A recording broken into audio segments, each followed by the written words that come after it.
Hi guys, welcome to another episode of AJAWI TV, where we discuss architectural and construction related topics. I'm AJAWI, and for today we'll be talking about a bill of quantities, or in particular I'll be showing you what a bill of quantities look like. Alright, so in my last in my last video I actually said to you that if you comment in the comment section and ask me to show you a bill of quantities, then I will do so, and you guys have done so. So as a result, this video will be on showing you what a bill of quantities look like. Alright, so without any further ado, let's get into this video.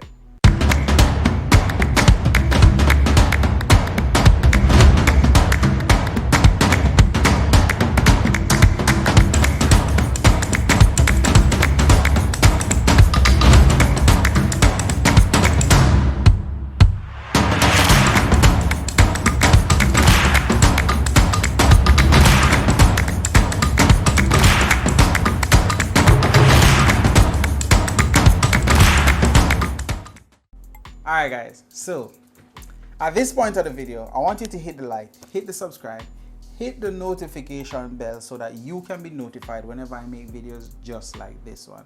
Alright, it's how YouTube will actually pick up this channel, right? So your like, your click, your subscribe, your clicking the notification bell does help this channel to go further.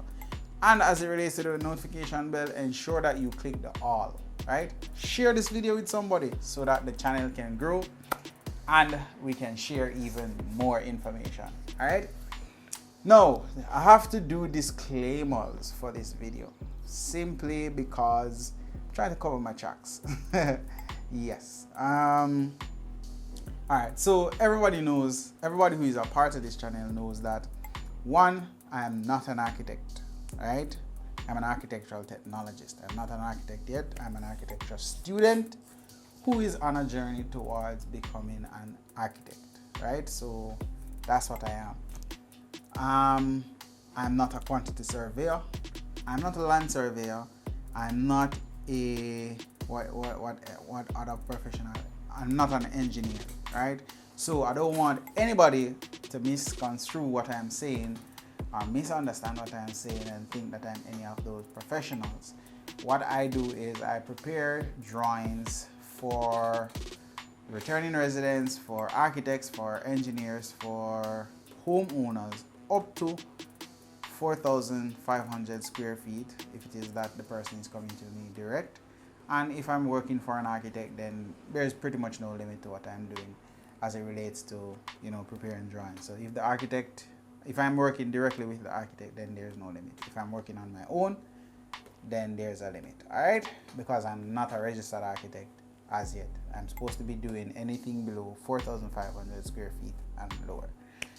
All right. So as it relates to the bill of quantities, as I said, I am not a quantity surveyor. So with this information, what I expect you to do is to have an idea or an appreciation for the profession, right? And so that you can now go out and seek the help of a professional in that industry.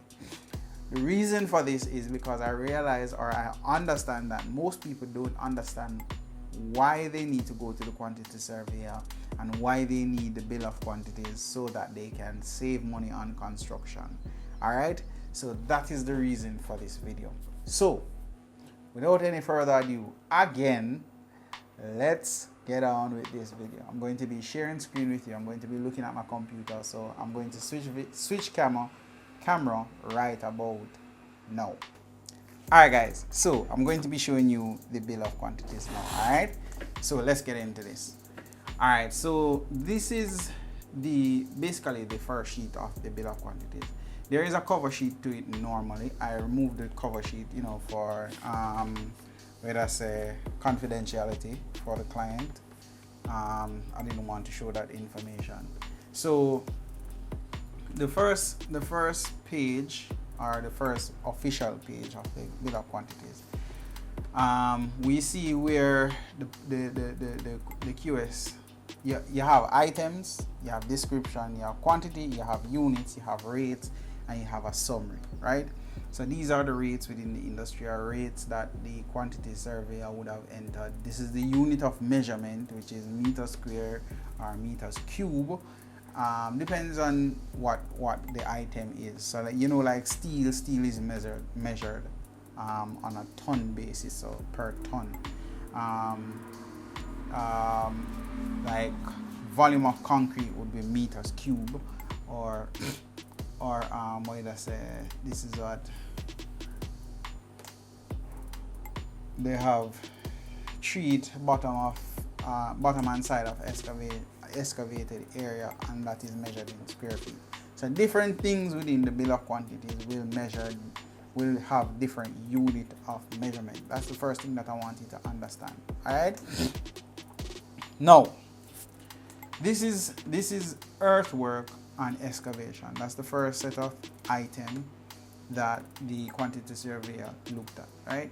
So if you notice, he said excavate for strip foundation not exceeding 1.5 meters deep, and get out. When I say and get out, meaning that you're excavating and you're taking out the information, taking out the dirt from out of the area. So the person excavate in the trench and then throw it outside of the trench. All right. So according to this and according to the drawing that was provided to the person, the quantity was 18.53 cubic meters, right?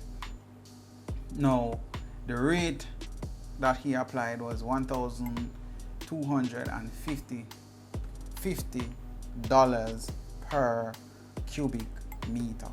All right, this information would be you could possibly find this information in the master builder's rate book, or the quantity surveyor would apply it based on, you know, what the industry standards are, right? So you say extra overs for excavating in rock. So that's a provision. So say you're in a rocky soil, right? And you end up to be excavating and there's a stone inside of the foundation area. The contractor would not come back to you to really ask you for more money, because he would have accounted for that already, all right, in his quoting. But this is set up that way, right? Backfill around foundation with selected excavated material, right? So the material that they took out and made sure that they were out of the trench. Once you put in the foundation once you put the foundation in the trench, then you backfill with that material and then compact it around the foundation, right? So he has 11.97 square meter, no, cubic meter, sorry, that's meters cube, and he has $1,050 per cubic meter, right? And then of course the summary would have multiplied this by this and it would give you this value. Same thing up here, right? So all right, next item, we say deposit surplus excavated material where directed on site. So say you excavate the material, right?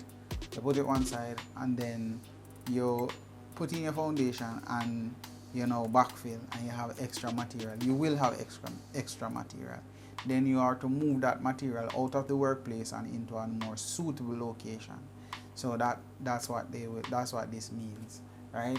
And he has it at 6.5 cubic meter, right? And he has it at $1,000 per cubic meters, right? Treat bottom and side of excavation to provide us a 7-year guarantee protection against termite and infection. No, termite infestation. Sorry, I need to pay attention. But yeah, termite infestation. So I did a video on termite treatment of foundations or of a building, so you can check that out. And this is where it is important, right? So this is stating that you are to treat the foundation of the building for termite, right, during the construction stage. Once the person excavate out of that area, then they're supposed to treat the area before anything happens within the area. All right, so that's what this means. So 109.8 meters square, so that's it within the trench area. All right, and they do it at $450 per square meter. Now, with that said, right, what I want you to understand is this information, when you're giving it to the person to bid, right, because you have multiple sheets here. Let me just show you. There are multiple sheets, right? Control, let me see. Yeah, there are multiple sheets with different things on it. And before I even get into that, I want you to understand something. The last page of the bill of quantities would have a summary, right? A summary of all the sheets within the bill of quantities. So let me just go down that, or the second to last page. Let me look at that now. All right. So you have excavation of earthwork, right? You have walling and masonry works. You have timber roofing, right? You have joinery, fixtures, and fittings.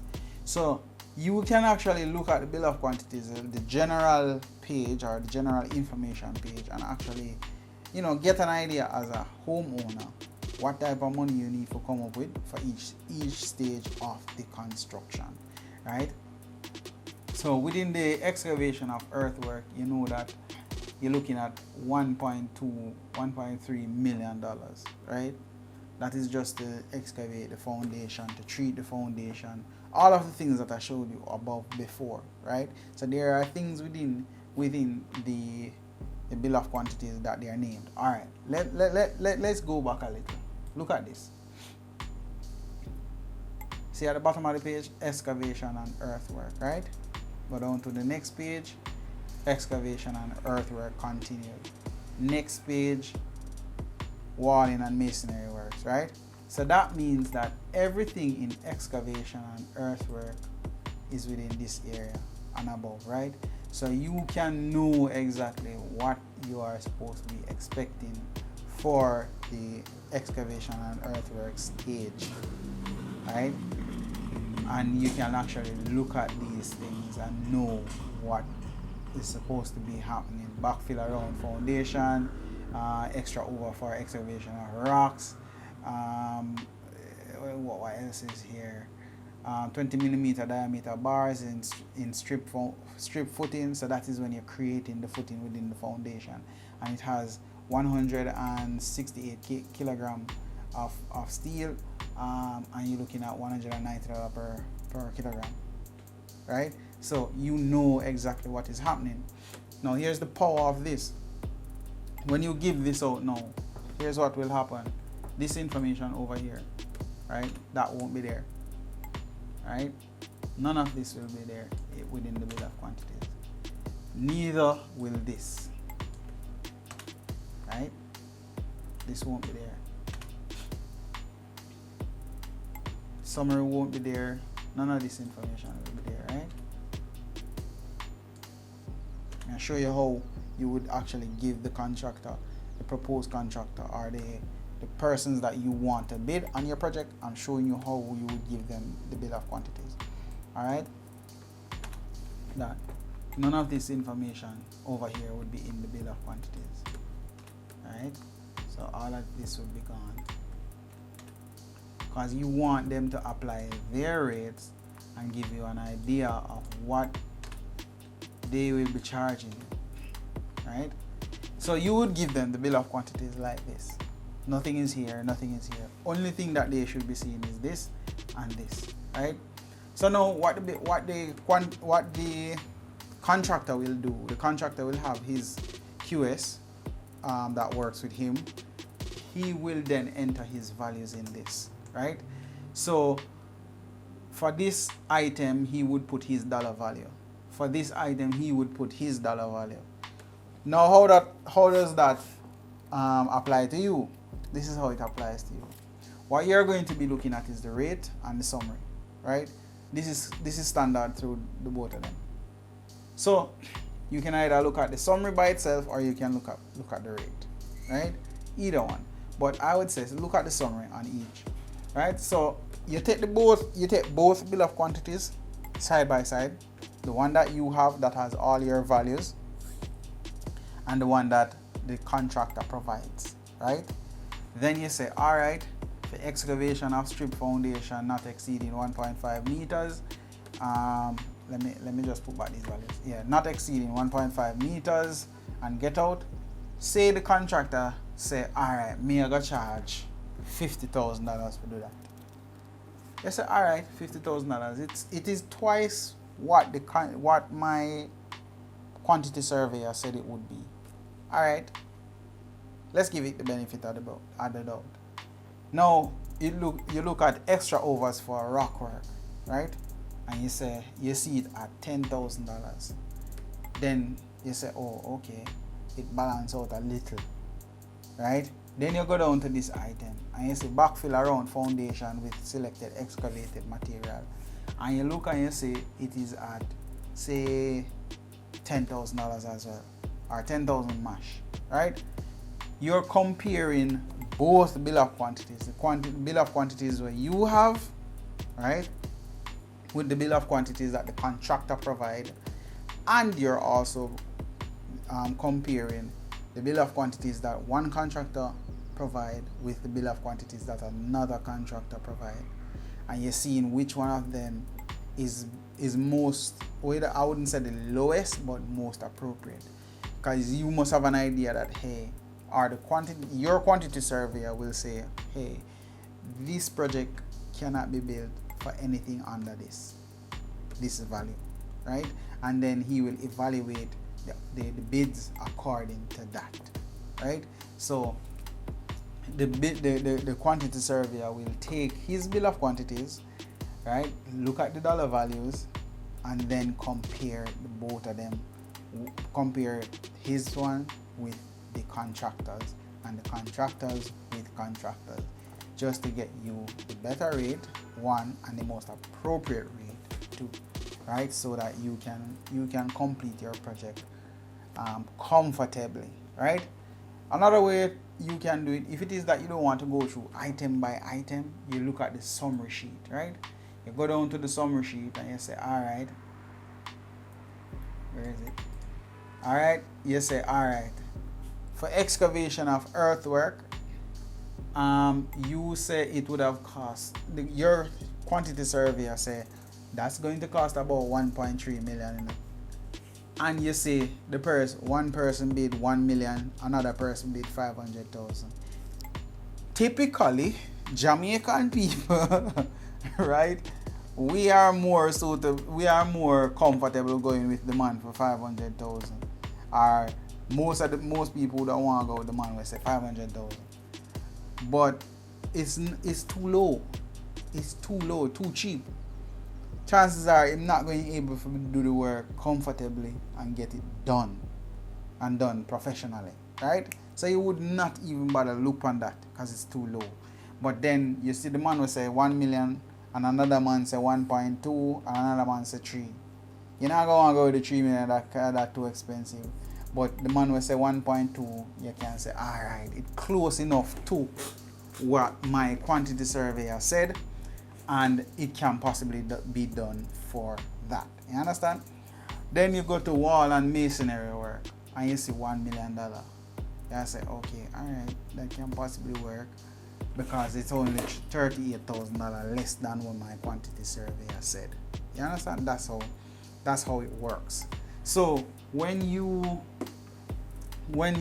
are doing construction, this is how the bill of quantities is important, so that you can follow along, so that at the end of the day you don't spend unnecessarily. So say for example you're doing windows and doors, right? And the quantity surveyor says windows and doors is supposed to cost $493,000, and that's the budget, right? You go to your window and door manufacturer and you see some nice window. Some window with some, some little pretty something and one line goes so and line goes so. Cause I know how someone can, someone like them fancy dancy window there where no make no sense and not supposed to be in no building. Right?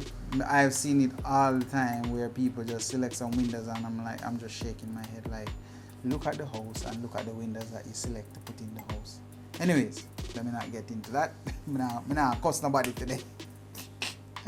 But yeah, you know that your budget is $493,000 and you walk into a window and door manufacturer's place, right? And you see some windows. You see three type of window. You have one will look sexy, you have one will look alright, and you have one will look cheap. The one will look cheap cost $200,000 for all of the windows you put in your house, right? The one will look okay, that costs $450,000. No, 400 and let's say 500,000, right? 500,000 is the reason why I say that. And then you see the high-end one will cost 1.2 million. Don't go back to your quantity survey or don't even think and look upon them $1.2 million window there. Because your bill of quantities, your budget cannot afford that. Here's the $500,000 one now. You know that your budget is $492,000. That means somewhere along the line you have to get $8,000, right? Right? Where you get that from? You have to move it from somewhere. You have to move it from somewhere to allocate it to that, right? So now here is the thing. If you as the homeowner decide that you're going to get that, then you have to adjust the budget.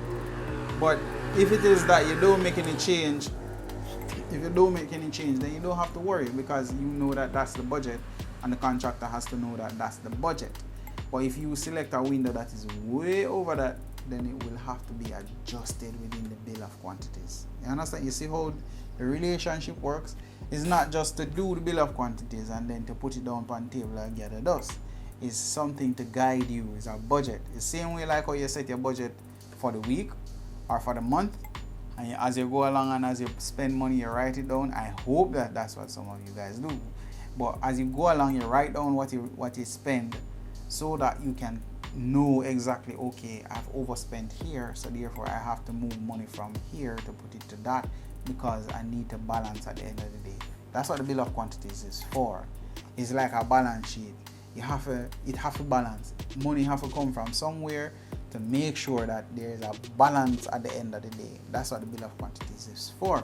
So that $500,000 window, you might say to yourself, say, all right, shoot, I really want that $500,000 window there, but the bill of quantities say may have 492,000. So when I get that $8,000 there, all right, for this week, I'm not going to spend money for go to a party there. I'm not going to buy any liquor.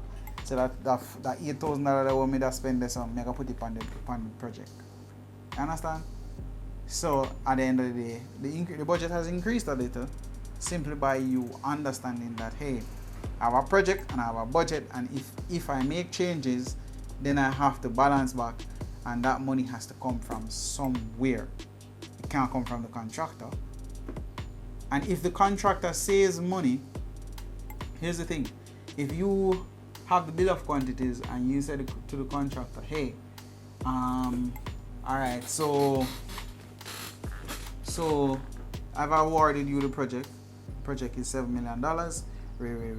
And the contractor bid, say for earthwork, he bidded 1.2 million, right?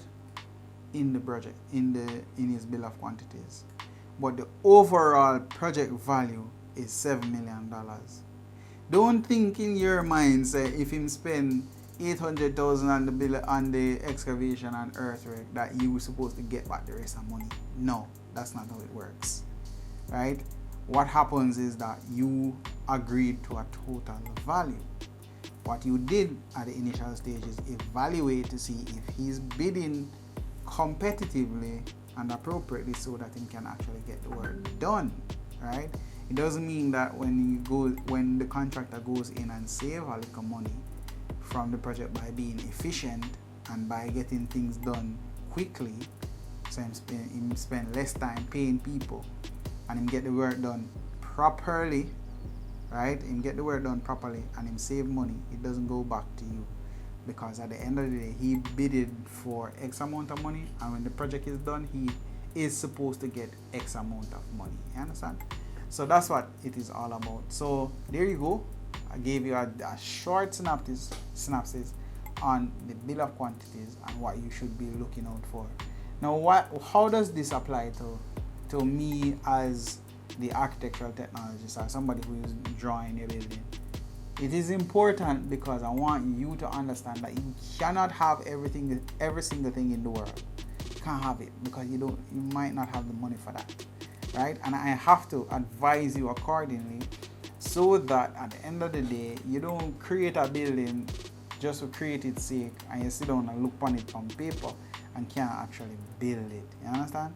As the homeowner, the aim is to get you to a position where you can build your dream home, and that means you must know different professionals that should be involved, and you should understand the process a little bit. You don't need to understand every single aspect of it. You just need to understand a little bit of it so that you can navigate as it relates to going to the right professionals. All right.